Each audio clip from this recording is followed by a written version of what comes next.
So we have the chord chart, and some of the chords we've played so far. We've played an E minor chord. We'll do that one. That's using your second and third fingers, and they're both on the second frets of the A and D string. And you hit all the strings on that one. Take pictures of some class. When you see X's, you don't hit those. If you have two X's, you can probably hit the innermost X and it'll still sound okay. Just if you have two X's, don't hit that other one. So we have an E minor. Then we have an E where we use three fingers. We start with our E minor, add an additional finger on the first fret of the G. Okay. And then we can take our E chord, and we see what we do is we just lift our third finger, and we have an E7 that opens up the D string. A D string comes through. It's possible when you're first learning this that your finger might bend down too much and it will mute that. But the goal is to get that D string to come ringing through.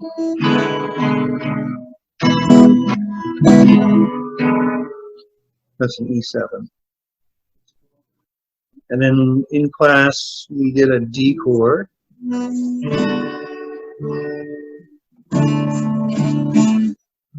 Good. And on that one, you just hit 4 strings. You could hit the A string. It would still sound okay. On all of these chords, the bass note, the lowest note that gets played, is the same name as the chord. So when we played, or the letter, when we played E minor, our lowest note is an E note. That's the E string coming through. When we play a D chord, our goal is to have the D, the most bassest note, the bassiest note. But you can throw an A in there, it still sounds good.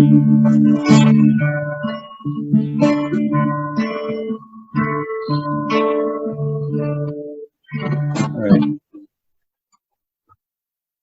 And then I think I asked, or I mentioned that we should try playing a C chord. So let's look at the C. I think we did it once. So a C chord. One of the things you could do is we can evolve to a C chord. So we play an E chord, back to our E chord again. And then if we drop all our fingers down, we can play an A minor chord. We did that. And you can see that shape in the chord chart. And if you have an A minor chord, you lift your ring finger up, and you can put it on the A string on the third fret of the A. Then you kind of have to adjust your fingers, but to kind of make that stretch. Basically, what's happening is one finger is moving from the E minor, other E minor, and it brings it up. Make it to a C.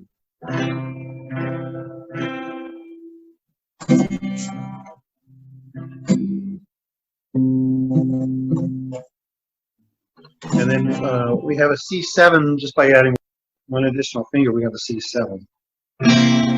So that's our fourth finger. We're using all 4 fingers now on this one. And that's the fourth finger you played on the third fret of the G string.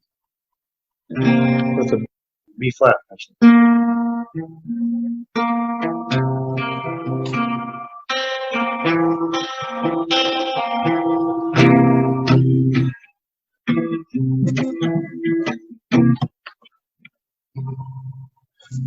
I use that for the lime and the coconuts on me. All right. So kind of theme the C chord. Let's look at the G chord right here. So we did a G chord in class. I think some people find it's easier to use the first 3 fingers. Basically, you want to play the third fret of the low E, the second fret of the A, and the third fret of the high E. And the chart has you using your pinky on the high E, third fret, and your ring finger on the low E, third fret. And then your middle finger plays the second fret of the A.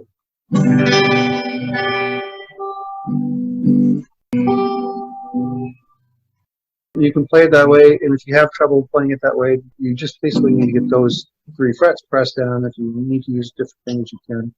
You can use your middle finger And when I first learned this, I used my middle finger on the low E third fret and my ring finger on the high A third fret.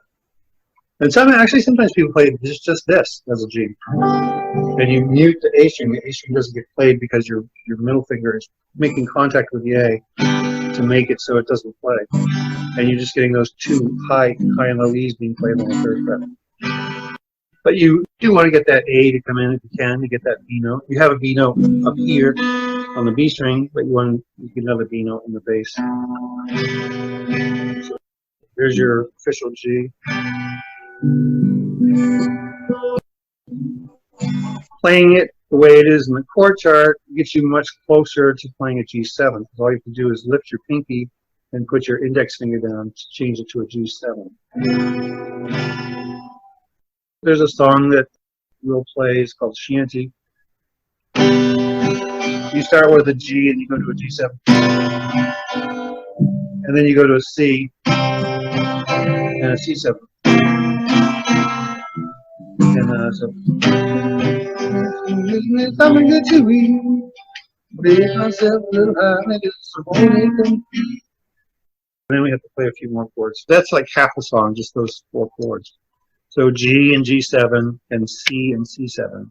What you could try is playing some of the other chords, just seeing if you could play them. Well, let's do that real quick. I'm just going to walk through each chord, just a quick demonstration of how to play them so that it makes sense to you on the chart. So here's an A7. A7, we have the middle, the G open. So your fingers are straddling the G. They're both on the second frets of the G. So that's kind of a newer chord. And then another chord that's good to play is the G7. If you play the D, you can see that the D7 is kind of like a reverse pointing in the opposite direction. So we have our D going this way. But the D7, we have to change our fingers around and put our first finger on the first fret of the B, and then our other 2 fingers kind of straddle on the second frets of the G and the E string. Now, if you get that D7 shape correct, you can use that shape as a starting point for the B7. You just take those 3 fingers and move them up 1 and then 2 strings. So we have a D7 and you go 1 and then 2 strings. Then you have the top part of a B7, and then you have to put your pinky down on the E string on the second fret. So you have a finger on the second fret of every other string. Second fret of the A, second fret of the G, and second fret of the E. And then your first finger is on the first fret of the G string. That's a B7. A lot of fingers. Okay. So I don't expect you to master it today, but just want to make sure when you do see it, you know how to play it, so you can make sure it makes sense in the chart. The next one is the D minor. And those same 2 fingers that you're using in the C chord as the first and second fingers, you bring those both down a string. You have the starting point of a D minor. So you have those 2 fingers that were in a C. Take your ring finger off, and those 2 fingers can come down 1 each. And now you have your middle finger on the second fret of the G, first finger is on the first fret of the E, and your ring finger is on the third fret of the B. That's a D minor. So we've done all the Ds, we've done all the E's, and we've done the 2 Gs. We just have the F. Let's look at the F. I call it the baby F. We can play it even simpler than what's in the chart. We just have our ring finger on the third fret of the G, our middle finger's on the second fret of the G, and our first finger's on the first fret of the B. And then you just mute the high string. You have 3 strings. That gives you a chord. 3 notes is all required to play a chord. So you mute everything else. You're just playing 3 strings. But if you do hit the A, actually there's an A in the chord here, and you're just playing a bass A. You know, it's better not to hit it, but you can hit it. So that's enough. You can fit it in if you need to. You know, so we've played all the chords at this point, and now it's just a matter of working them into our songs.